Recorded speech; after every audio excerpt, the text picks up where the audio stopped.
You see the silhouette in your mind, don't you? The lone warrior under a cherry blossom tree, hand resting on the hilt of a soul-forged katana, contemplating the fleeting nature of existence. He is honor-bound, a master of the sword, a poet, a philosopher. Now, take that image, ball it up, and throw it into a muddy ditch. Because if you were a samurai in feudal Japan, especially during the chaotic Sengoku period, your life would be less poetic warrior and more overglorified bodyguard with a high-maintenance hairdo and a boss who might ask you to kill yourself. Welcome to the brutal, unglamorous, and often absurdly bureaucratic reality of being a samurai. Forget what the movies told you. This isn't a hero's journey. It's a high-stakes job with the worst HR department in history. Let's set the scene. The year is, say, 1575. The Sengoku Jidai, or the Warring States period, is in full swing. Japan is a fractured, chaotic chessboard of feuding warlords or daimyo, each vying for absolute power. And you're a cog in that machine. A very pointy, very dangerous cog. But a cog nonetheless.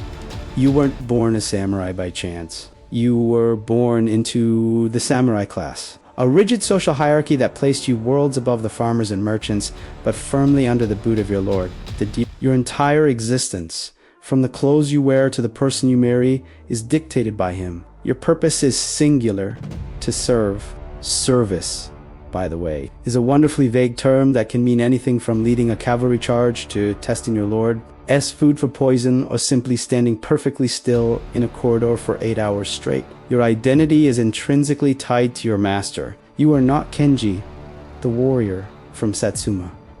You are one of Oda Nobunaga's samurai. You are a tool, an extension of his will, and if he has a bad day, if he feels you've brought him shame perhaps by tracking mud into his pristine tatami room, your career and your life could end in a rather gruesome, ritualistic fashion.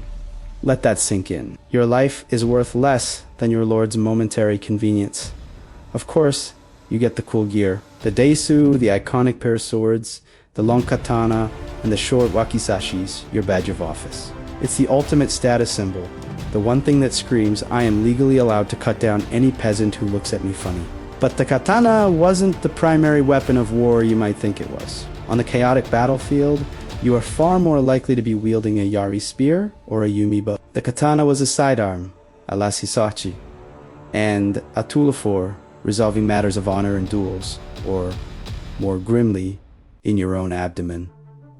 And the armor, the iconic Oro. It looks magnificent in museums, but wearing it was a nightmare. A full set made of lacquered metal plates, leather, and silk cords could weigh over 20 kilograms, 45 pounds. It was hot, cumbersome, and required assistance to put on. Imagine trying to navigate a muddy battlefield or climb a castle wall while wearing the equivalent of a small person. It wasn't about agility. It was about surviving a volley of arrows long enough to get close and start poking people with your spear.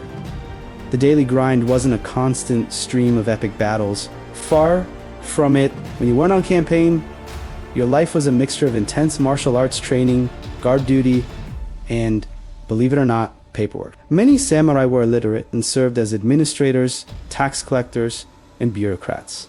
So, in between practicing the perfect sword strike, you might be hunched over a scroll, meticulously recording rice yields. It's the ultimate irony.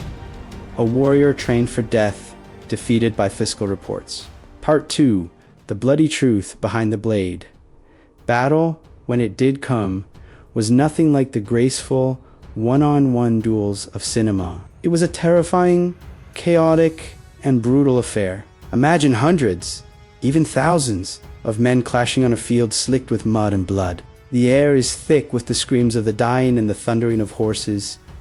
Arrows rain down from the sky. It's a meat grinder. Your skill with the sword means very little when a peasant with a sharpened bamboo spear gets a lucky shot in, or when an arquebus ball, a recent and dishonorable import from the West, tears through your expensive armor. Your goal wasn't just to kill, but to take heads. A severed head was proof of a kill, and presenting the heads of worthy enemies to your daimyo after a battle was how you earned rewards, land, and promotions.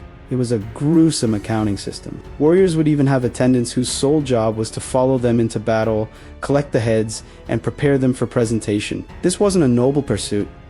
It was a bloody, transactional business. And what of Bushido, the way of the warrior? This code of honor, loyalty, and self-sacrifice is the bedrock of the samurai myth. The reality, however, was far more. The term and its philosophy were largely codified during the peaceful Edo period, long after the wars were over, as a way to romanticize the past and keep a now unemployed warrior class in line. During the Sengoku period, loyalty was a suggestion, not a rule. Betrayal was rampant. A samurai might switch allegiance if a rival daimyo offered a better deal. A powerful general might betray his own lord to seize power for himself. It was a time of ruthless pragmatism. Your daimyo expected absolute loyalty from you, but he might not offer the same in return. You were disposable. If sacrificing your entire unit was strategically advantageous, he wouldn't hesitate. This brings us to the darkest corner of the samurai myth. Seppuku Hituau Suiciji. The movies portray it as the ultimate act of honor, a way to die with dignity. The reality was a horrifying, agonizing ritual. It was the prescribed method of execution for the samurai class. If you were captured, disgraced yourself, or were simply ordered to die by your lord, this was your exit. The act involved plunging the wakizashi into your own abdomen and cutting across an excruciatingly painful process. To make it cleaner, a trusted second, or kaisakunin, would stand behind you, ready to lop off your head with his katana at the moment of agony. But what if he messed up?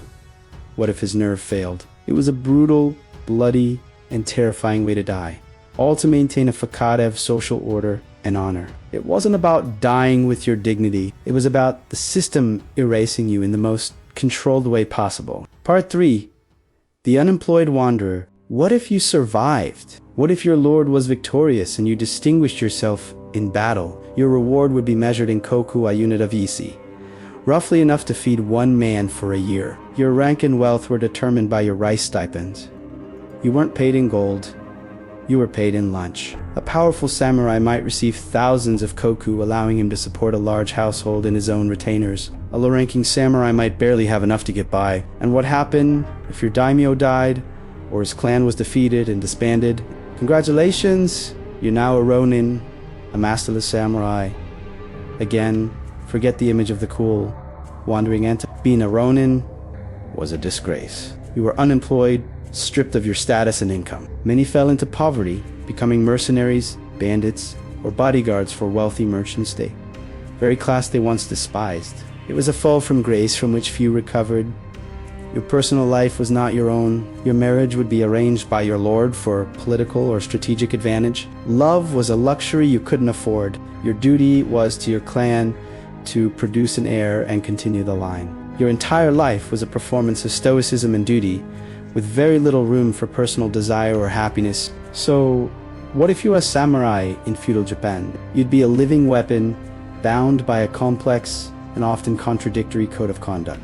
You'd live in a world of breathtaking beauty and sudden, horrific violence. You would trade your personal freedom for social status, your life constantly hanging by the thread of your master's whim. You would not be the master of your own destiny. You would be a servant whose only true possession was the manner of his death. It's a powerful fantasy, but the reality was a rigid, unforgiving, and often short existence. So the next time you're stuck in traffic or dealing with a frustrating email from your boss, just be grateful that the worst case scenario is getting fired, not being politely asked to disembowel yourself.